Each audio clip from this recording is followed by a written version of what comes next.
Welcome to Man Does Tech, where I solve the problems you didn't even know you had. In this video, I will show you how to make delicious cherry Danish. First, let's prepare our dough. You'll want to use a high-quality, cold butter cut into small pieces to achieve that wonderful flaky texture. Gradually incorporate cold liquid until your dough just comes together.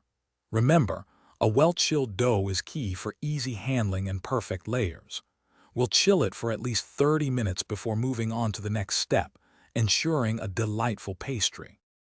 Now that our dough is perfectly chilled, it's time to roll and shape.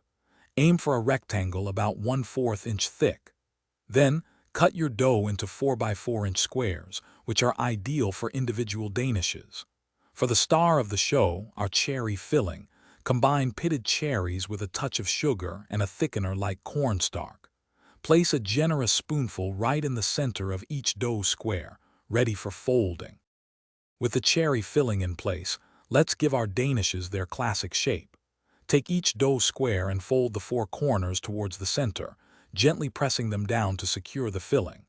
This creates that beautiful open-faced pastry.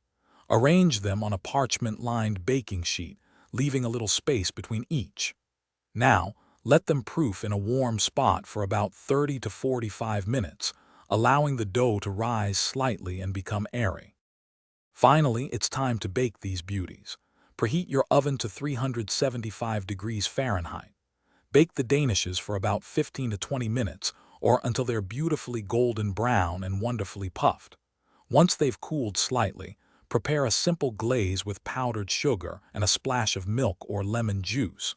Drizzle this sweet glaze over your warm danishes for that perfect, irresistible finish. Enjoy your homemade cherry Danish. Thanks for watching. If you found this helpful, don't forget to like and subscribe.